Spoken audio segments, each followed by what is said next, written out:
We're preparing our strawberry to prepare a fruit granola parfait. At tinatanggal natin yung leaves. Tsaka sinubmerge natin yung strawberries sa baking soda to clean it and water. Then we'll cut this strawberry. We'll slice it. Natin ang ating strawberries. Yan. Favorite ni Elle. Polishing preparatory acts.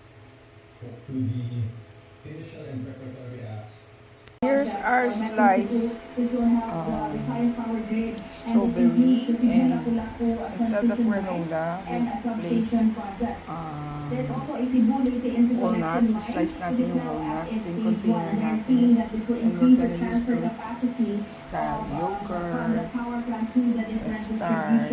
Slice na natin ang ating walnuts, place in our granola with our yogurt.